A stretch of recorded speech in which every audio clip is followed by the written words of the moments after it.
Today on CityCast Boise, things really do seem to come back to life in March. So Hey Boise newsletter editor Blake Hunter is here to help us find the coolest ways to make the most of this month. We're talking St. Patrick's Day bar crawls, gardening, and navigating Treefort Music Fest. It's Monday, March 4th. I'm Frankie Barnhill, and this is what Boise's talking about.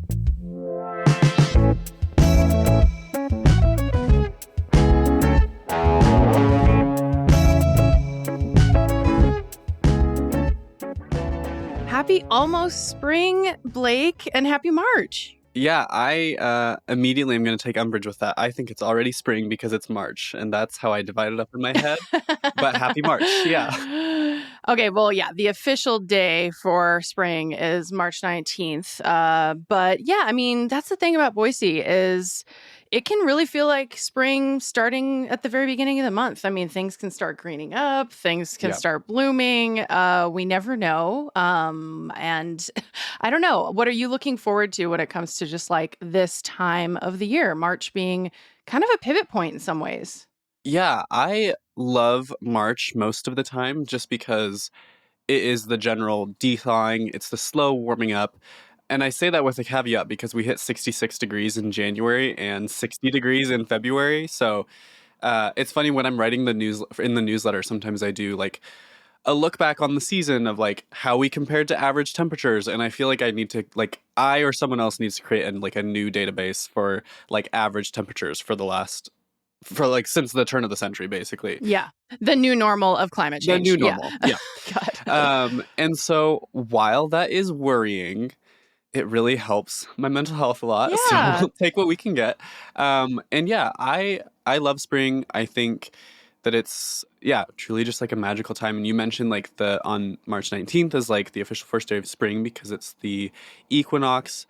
And I just love being able to like get out, go for walks, not have to bundle up, and just kind of feel part of the world again, to be honest. Oh my gosh, yeah. Walks in the spring in Boise are definitely incredible. And yeah, I'd say, I mean, Boise's just like it feels like it's lucky because a lot of places in the northern part of the country, March is crap. It is horrible. Yeah. Horrible. But oftentimes we will have a really, really beautiful, sunny, warm times, especially when we're going to get to it later, but especially during Treefort, which of course the weather is pretty important when it comes to being outside for hours on end, watching shows outdoors at the main stage and stuff. So the banana belt is real. The banana belt is very real. Being from the Twin Falls area.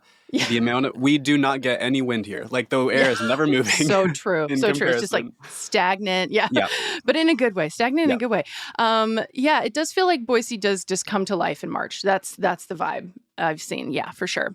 Okay, so you're our unofficial sunlight correspondent for the last few of these guides that we've been doing. So give us the sunlight watch. We started March, or at least when this episode comes out, our sunrise is about 7:15, and sunset is 6:39. Which just got to remind y'all how far we've come. But also we have the end of daylight savings, on March 9th or March 10th, I guess. So that's coming up really quickly. And that always makes me think about, I remember that I had this professor at Boise State who just went on a tirade one time of all data shows that not having daylight savings is actually really better for us. And the age-old age-old argument. Yeah. I'm just gonna keep sticking my head in the sand in this one. And so by the end of the month, we'll be back to a 7:30 sunrise again, and with a sunset at 8:11. Ooh, which is so sweet. That's delicious. Yeah, which means really it's stays that twilighty light until 9 p.m. That's incredible. Which every spring, I think that's. I mean, that I always think about how late the light lingers in the summer here. That's one of my favorite things about Boise summers. But I forget how early it kicks in. I mean, 8:11 is a really late sunset. So, so excited to soak that up. Yeah, good news at the beginning of this month when it comes to sunlight and celebrating the next season. Okay, I have a question for you. Yeah. St. Patty's Day is a Sunday this year, March 17th, of course. Do you get into it? Are you a St. Patrick's Day fan? I'm not, and I don't really know why. Just not a big thing where I grew up. You know, I've done a couple of bar crawls in my day, but I've never really gotten into it. Do you feel like Boise is a good place to celebrate it? I go back and forth, not as much as other places. Yeah. I think, yeah, Boise's Irish community. I mean, it's a strong and mighty group, but it's smaller than a lot of other cities. Yeah. Certainly, like on the East Coast, to say the least, and then even other cities on the West Coast that really go all in on St. Patty's Day debauchery. So, yeah, I feel like the community here is a little bit more fragmented, and there's just not as many people who are as into it. But of course, I mean, everybody's Irish on St. Patrick's Day is the saying. So. There are plenty of people who really get into it in the very American way that people get into St. Patrick's Day. Yeah. I studied abroad in Ireland. I lived there for like 6 months. Wait, I didn't know that. That would be so much fun. That sounds like a dream. It was incredible. But what's so funny is that St. Patty's Day is an American invention. Right. The Irish they don't celebrate St. Patrick's Day the way that we do. And so I always think it's funny just seeing how people do get into it, and the way that they celebrate it here is, yeah, let's get really drunk. Let's wear green.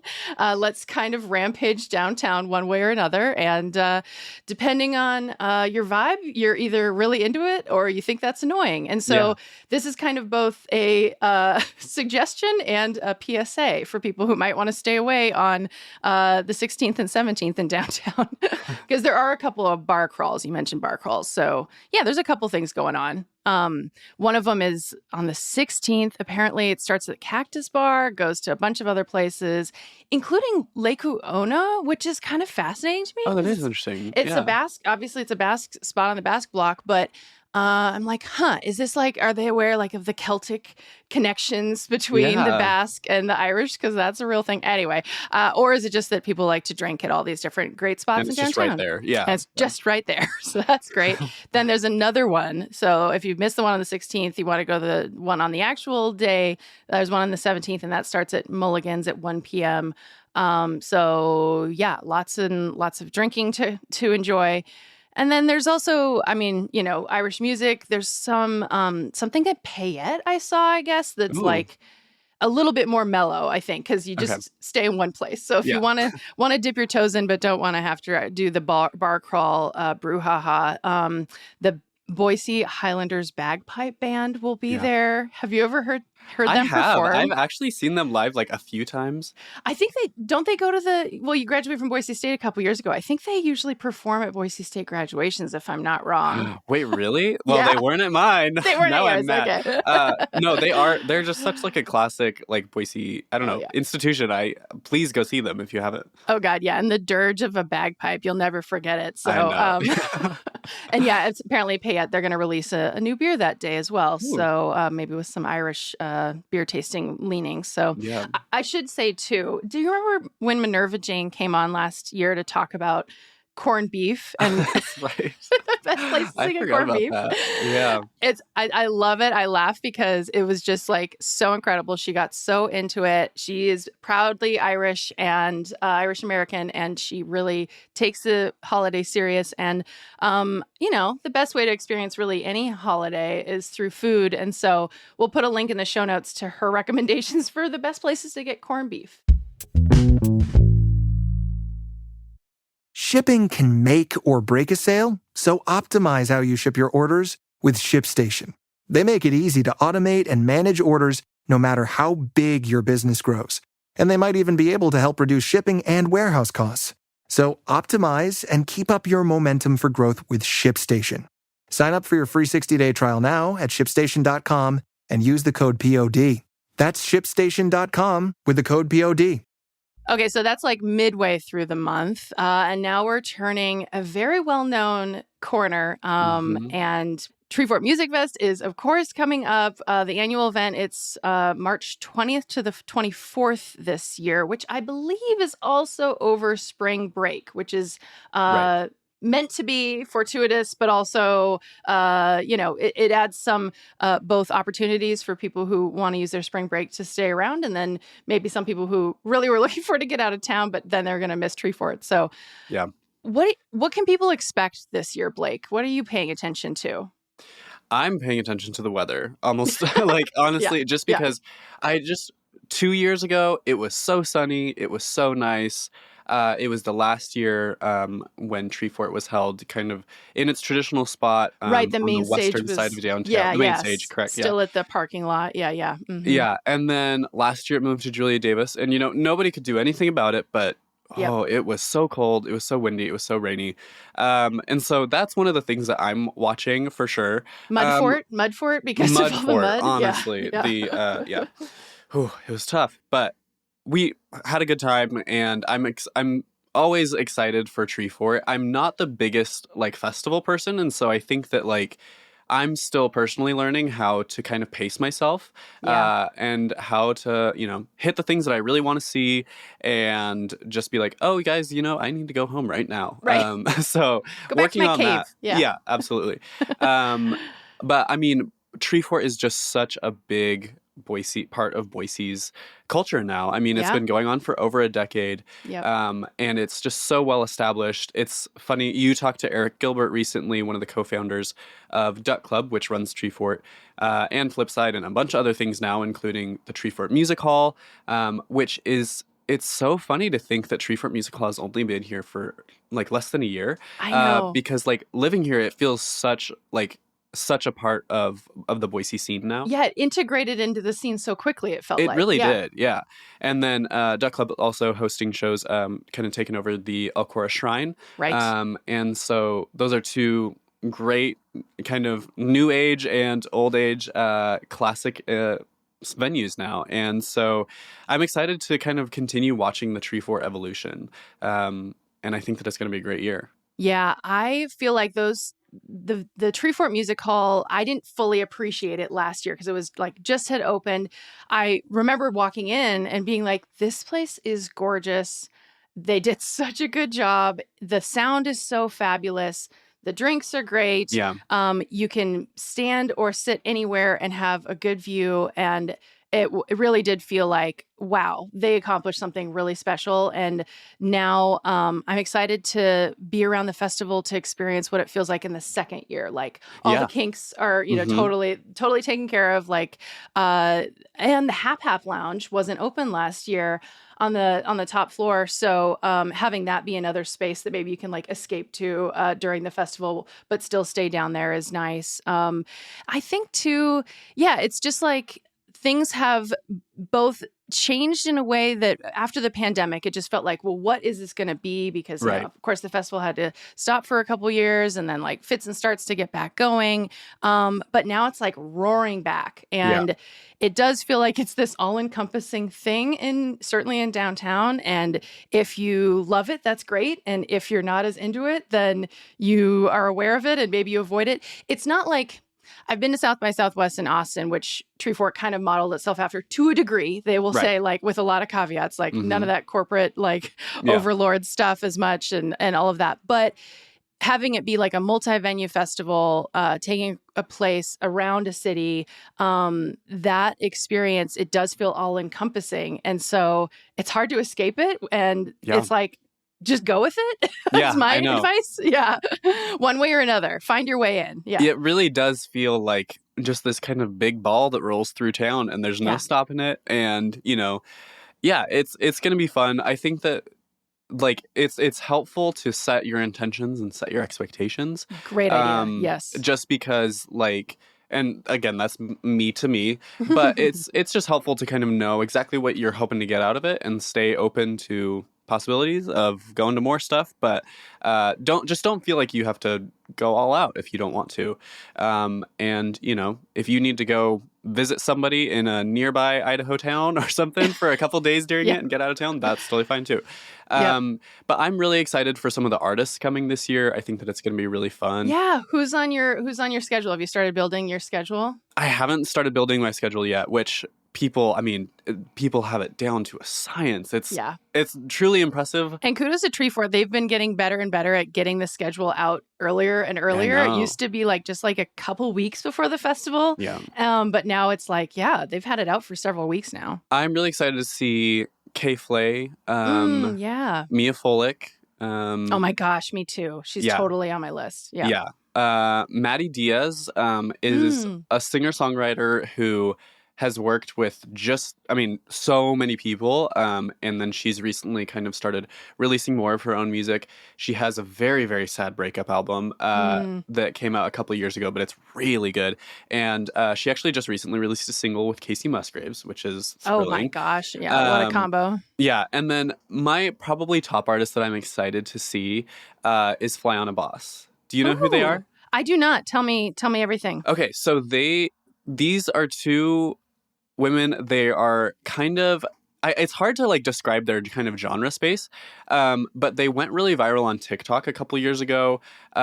If people remember, they're like singing their songs, but like running, like sprinting at the camera. They're like really well edited. Oh my God. Okay, I've seen this on TikTok. Yes, got it. But I saw them last summer. I went with a friend down to Salt Lake and saw Janelle Monáe. And Fly on a Boss was one of the openers for Janelle Monáe. Wow. And they just, their energy, you guys, I can't tell you how excited I am for this show just because they are going to bring it so hard. And they're just so much fun. They're so infectious. They really just urge you to just kind of let loose and just have fun and be in the moment, and they're so contagious. It's so much fun. So I'm so glad really you put this on my radar, man. Yeah, it's gonna be good. Yeah. Wow. Yeah. Anybody that's curated by that Janelle Monáe figured should be an opener is gonna be great. Put them on top of your list. Yeah. Oh my gosh. You already mentioned a few of mine. There's another one. Do you know who CMAT is? I don't. I saw this. Yeah, I saw them, but I don't know. Yeah, they're fabulous. Irish, actually, from Ireland, but a country singer and just super funny, super quirky. Talks about having a breakup or crying at the KFC and just quirky, funny, interesting. I'm very curious. I feel like her stage presence will be really interesting, so I'm excited about that. I feel like she'll do well in Boise. I think so too. Yeah. It kind of is like a number of things. Yeah, for sure. There, yeah. And then, I would just want to shout out, even if you don't have a festival pass or can't afford it this year, a lot of people, it's hard to make ends meet these days for a lot of folks. And Free Fort, I was also happy to see.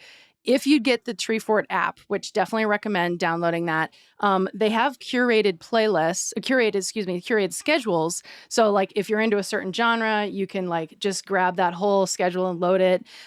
One of the schedules that they curated was Freefort. So certainly that's, any free event that includes Storyfort, Podfort, all those kind of daytime things that are not just music, because it is so much more than just music.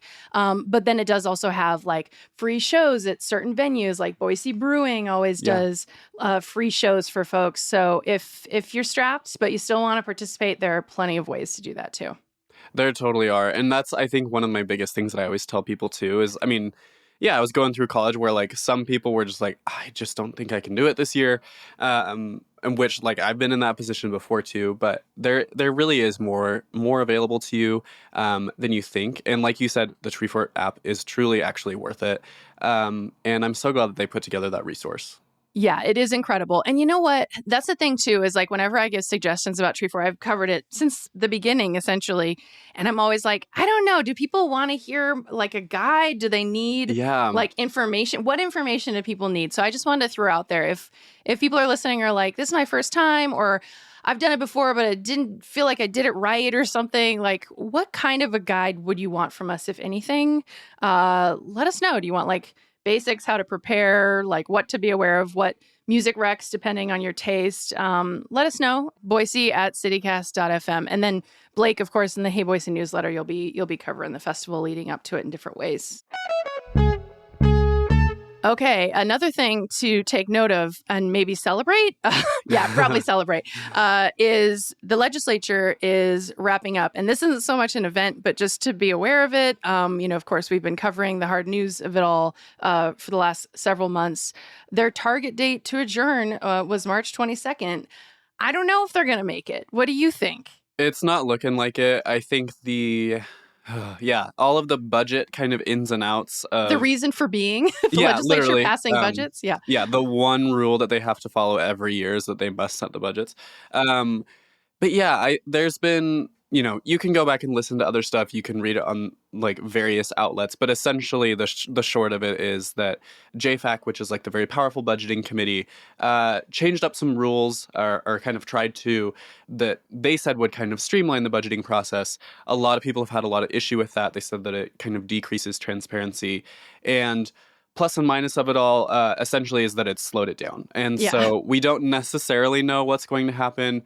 I mean, we haven't really gotten into like higher education budgets yet, and there's plenty more to get through. I think that they are still working at a faster speed than normal, so they have put out more bills like per week than they have in a long time, and that's because they're trying to get back to their districts to start running for their primary elections, because all of the legislators are their seats are up for grabs this year. And most of those elections are going to be decided in the Republican primaries. The primary is the election, essentially. Yeah, May 21st. Yeah. Yep. So, I mean, they're still going to be trying to get home so that they can run for that and so that they can campaign really hard and say, look, we did all this stuff. But, I don't know. I'm seeing April for sure. Yeah. Oh, I don't know. I can't make a full prediction, but it does feel like the 22nd is slipping through our fingers. So we'll be watching it. Okay. What else are you looking forward to this month, Blake? What else is going on?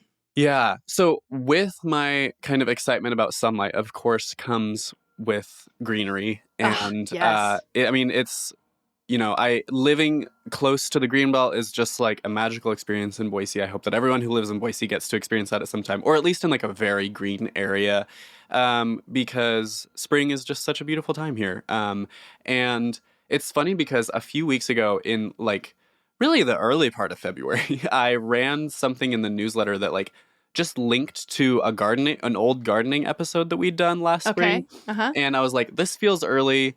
But then when I looked back at the stats, like a ton of people clicked on it, and it was that 60-degree week, probably. It really was, yeah. And we try not to like decide, base too many things on whatever gets clicks and stuff. But it's fun to see that other people are really excited about gardening already, and so this is really the month to kind of get into your planning. The Boise Flower and Garden Show is at the Boise Center on March 22nd through the 24th. So just another thing to throw in downtown Boise. Another thing to do. Yeah, right. Yeah. You could pop over there during Tree Fort if you need an escape. 100%. Yeah. Last couple days of Tree Fort there. And then, Edwards Greenhouse, which we always shout them out. They have a couple of classes throughout the month. As far as just, kind of beginning your gardening journey and kind of, creating that green space wherever you can for yourself. So that's something that I'm really excited about this month, and just kind of getting out and seeing, going for walks and seeing how green everything is, really. Yeah. Are you gonna try and grow something this year for sure then? I am. I'm trying. We'll see how it happens, but I'm at least going to have like a little herb garden. Yeah. Okay. More to update. We'll learn more in April then. Yeah, absolutely. Okay. Thanks, Blake, so much for rounding up what we can look forward to this month. I'm so excited. March is a big month for Boise. I agree. It's going to be a great one. Thanks, Frankie. Okay, that's all for today here on CityCast Boise. If you enjoyed the show, check out our website for our full March events calendar. There's tons more ideas there to fill out your schedule. We'll be back tomorrow morning with more local stories from around the city. See you then.